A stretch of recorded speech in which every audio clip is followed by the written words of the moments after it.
Yeah, I'm inside the car again. I'm actually in my work premises. Pardon my environment. This is my work premises. This is the only place I can get quiet. That can be actually quiet for me to film this video. So today's video I'm going to talk about, it's just going to be a short story time about how I met my ex-husband, got married to him in a short period of time, and it didn't really work out. Hey my people, good morning, good afternoon. My name is Ujunwa, as always. I'm a new YouTuber based in Nigeria, Owerri to be precise. I'm a single mom, I'm an entrepreneur. Welcome to my YouTube channel once again. In case you've not subscribed, please support your girl. Subscribe. Thank you for the people who have subscribed and tuned oh, English ad. I said it before. Yeah, for my returning subscribers. Thank you very much. I appreciate. So let's get into the video, the story time. Okay, so how did I even meet him? That was 2005. That was 2005 Christmas. That was my third year in the university, going to final year. So 24th December to be precise, you know, as a village girl, I grew up in the village, local girl Abi. So we all came to the village to celebrate Christmas, and 24th night, that's Christmas Eve. We normally go for Christmas Eve mass in the church. So I got to the church, and there's this guy that approached me. I was like, okay, Uju, I have a message for you. There's this guy that gave me a note for you.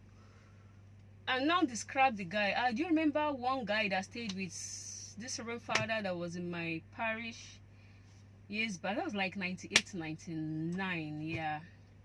I'm like, that guy, it's been a long while. So he gave me a note that contains the guy's number and, hey, what's up? I know, but it's been a long time that he asked he gets my number back. Okay, I gave him my number, and that was it. So January we went back to school to continue my education. I was a student then in Abia State University. So one day my phone rang and it was him. Oh, hey, what's up? It's been long, like 98, 19. That was when we saw the last 98, 19. We were all teenagers. And that was it. So we got talking. We didn't date. No. We didn't actually date, but we just got talking. He told me a whole lot of things. We talked, asked about each other, and he's based in Lagos doing business. Okay, me, I was in a relationship too. So we got talking, and that was it. So that's January 2016. We got talking. We talked till like so he was like, okay, December is gonna be in the village. I said, okay, that's fine. So he invited me to his village. That was December 27th December 2006. So I woke up one morning. I didn't know what I even told my people, and local girl entered motor, Okada, entered motor straight to their village. Got to their village, we met after so many years, and we got talking, and one thing led to another, and it got so late. And he introduced me to his parents as the girl he wants to marry. The truth was, I didn't know what I was thinking. I just I was just okay. Basically, being graduating that year, I graduated August 2006. So any normal girl we don't graduate for school, probably the society, the next thing is marriage. So I just have to accept that was actually how I got to get I want to marry you. Okay. So I got the parents asked me a few questions, where I am from and what I do, and I gave them all the informations.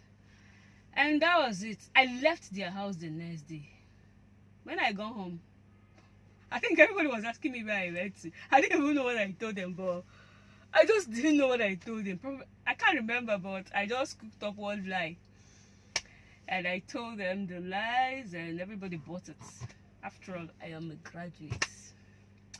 So that's after the Christmas things, we got talking. January, he told me, okay, he wants to come and meet my parents. January, I walked up to my dad of blessed memory and told my father, okay, this guy is coming. My father said, okay.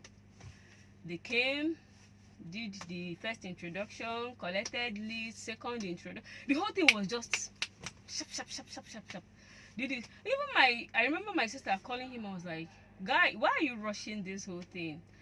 And I still remember vividly his answer. He told my sister, that now I'm a graduate and he knows many people will be rushing, that he doesn't want to miss it. Okay, that was it. We got the introduction was done. The Nkumuna was done.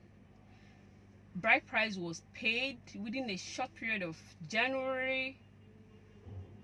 April, we had our court wedding because I was supposed to go for service. Okay, I was supposed to go for service. So we had our court wedding April. And that was it. He went back to Lagos. I went back to Port Harcourt, where I was living with my elder brother. And the marriage started. Now, so many things were not adding up. When I mean so many things, a whole lot of things were not adding up. From yes. Okay, sorry about that. So many things, like I said, so many things weren't adding up. So many things. The truth was, I saw this marriage not working. Like, I saw this marriage not working. But this is like, I just don't know. I wouldn't just say this is why I went ahead with the marriage, because there wasn't any pressure from my side. No, there wasn't any pressure from my family. There wasn't any pressure from anywhere. But then the marriage happened. May, June, I was supposed to go for service around August, and I realized I was pregnant. So I didn't go again. So after I realized I was pregnant, so I decided to join him in Lagos. Okay, that was how I moved to Lagos. Getting to Lagos, I realized that everything he told me about him was a lie. Everything. When I said everything. From not having a house of his own to not being a graduate. Everything. If I said this one, it might be exposing too much. But the night I got to Lagos was the night. Let me skip it. Okay, everything was a lie.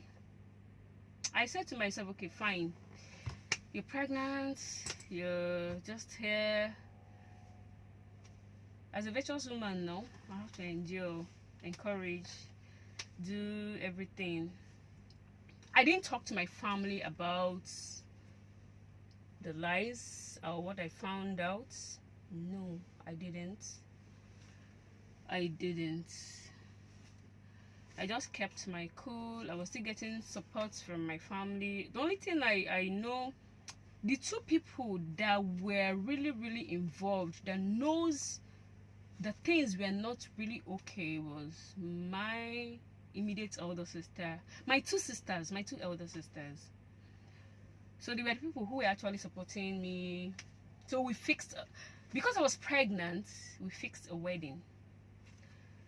We fixed our wedding December 2007. I was I was heavily pregnant. I was like 7 months gone during my wedding. Yes, like 6 to 7 months gone. So, but then, even with the pregnancy, I'm just gonna cut this story short. It's too long. Within the pregnancy, the abuse started. 2 months into the pregnancy, I was beaten. Yeah, I was beaten with a 2 months old pregnancy. What actually caused that fight? I can't even remember. You kept cream, you did not keep cream. And I was beaten black and blue. The funniest part is he will beat me and he will be the one to call my people. After beating me, he called my sister and started complaining to my sister. Blah, blah, blah, blah, blah, blah. My sister will come and said, okay, just keep pushing. It will be fine and all whatnot. So the abuse continued till after our wedding. 1 week after my wedding, when we moved back to Lagos, I was beaten again. That one, I remember when my brother-in-law and my sister came into Lagos and saw my black eyes and everything. They asked, it was even my sister that I told the truth. I think my sister didn't even tell her husband what really happened, but my sister knows exactly what happened because she has been the one that knows. Like, she was the one that was having the hits more, because each time there's a quarrel, she stays in South Korea, so sometimes we don't even look at the time difference. And I wake my sister up by 2 a.m. and starts crying, complaining, and doing a lot of things. And so the beating continued, the abuse. I faced emotional, physical, spiritually. The spiritual part, that's a story for another day. My journey to Mountain of Fire Church for deliverance. Hey, my people. Seriously, if I'm trying not to get emotional because I know what I suffered. Then the birth of my child. I'm going to tell you a little bit of my child's birth, the labor, but I'm going to make a complete, like a video telling you about my daughter's birthing. After the abuse was just every time, like every other time. I was accused of witchcraft. I was accused of a whole lot of things. At a time, the witchcraft, I can't wonder person they bewitch, they know, because I've not seen myself flying and coming down, so I don't know how I became a witch without even knowing. I was accused of setting him back with my witchcraft, because since I came into his life, things changed. Person will be say when I enter Lagos, he didn't have anything. So which setback did I actually bring? At some points, I remember vividly him telling me that the reason why he married me isn't coming forth. Yeah, that was when the reason why he married me basically was because he had my family name. He's known my family name right from when he was a teenager, when he was in my village. But you know, not saying our past glory, where would they use my family name is a name that, so na past glory is a past glory. So he had my siblings are abroad. He was hoping that, oh, once getting married to me, my siblings will just, forgetting that these people have their own personal issues, families, I have siblings too to take care of. I have my parents. So when the abroad, nothing was coming forth, the abuse intense. He told me vividly that the reason why he married me isn't coming forth, and he regretted ever marrying me and all whatnot. So my sisters and brothers, that's how I suffered this abuse for 2 years. We got married legally 2007 April, wedded 2007 December, and I walked out of my marriage 2009 June 16th.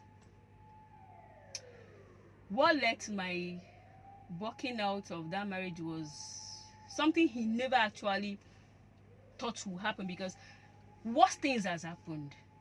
The beating has happened. He has done things, has said things, has done things that I could have gone out. I could have gone out. I could have walked out a longer time. Okay, I remember few months to my wedding, I called my sister and said, I don't want to go ahead with this marriage. I'm not seeing this marriage working. I'm not seeing this marriage working. I am pregnant. I will have my child. I won't abort the child, but I won't go ahead with the church wedding. I'm just going to be here. I have my child. My sister was like, oh, it's always easy at the first instance. You're just going to make do. You're just going to... That even her own marriage wasn't that rosy. That she... Okay. As a virtuous woman, I stayed put till it got to this point. And I walked out. Okay, sorry guys, I had to attend to a client. Yeah. So that's just, where did I even stop? I forgot to. So it's on the 16th of June. There was this fight that started. Okay, the fight that led to me walking out actually started March that same year. That same year, because my daughter, yeah, 1 year birthday, my daughter's 1 year birthday, March. It started March, but I walked out June, when my daughter was exactly 1 year and 3 months. I walked out, and it wasn't it wasn't really a very easy decision for me to walk out of my marriage. It wasn't. But I am happy and glad I took that decision today. Seriously, I am happy because I lost myself in myself. I lost myself. My self-esteem got so low that I was afraid of my age mates. I didn't even know what the word was talking about. Like, I was just afraid of a whole lot of things. Walking out was not an easy decision for me, but does it worth it? Yes. I've been on this journey for 11 years. My daughter will turn 13 by next month, 19th of March. And I've been doing it alone. And I'm happy. I'm happy. Seriously. I have no regrets walking out of my marriage. No regrets so ever. No single regrets. Healing wasn't an easy process for me, but I thank God for the kind of family I have. They were there. My father of the blessed memory was there. My mom, in her 60s, took, because I was a copper, I just started serving then. I had to, when my marriage broke, so my parents asked me to bring back my child to the village for them, and I had to move back to Lagos to continue my service. My mom, in her 60s, after being a grandmom, started nursing a 1 year and 3 month old toddler. It wasn't an easy journey. The emotional, physical, the world would the society, even the people you called family, friends. But seriously, I didn't shake because my family, my immediate family, was always there for me. They gave me the hope. I remember my father's word each time. The day he called me and said, "Nne, come home. Come back home. Bring back your child home. We'll take care of her. Go back and face your life. But remember one thing. You have a child at home." And that was the day I was I was packing my things with thank God, like, I am getting out of this environment finally. So guys, this is just going to be the end of this video for today. I'm going to go attend to my clients. This is my working hour. I just kind of sneaked out this few time to do this video and share this little story of mine. Please, please, please, please, if you have not subscribed, please click on the subscribe button, and please click on the bell below so that you get notifications whenever I post a new video. Seriously, I'm just starting. I'm just getting used to this whole thing, but I promise I'll get better. Just pardon my mistakes. Everything is I'm just new in this thing. I'm just going to do better. Thank you guys. See you in my next video, and bye.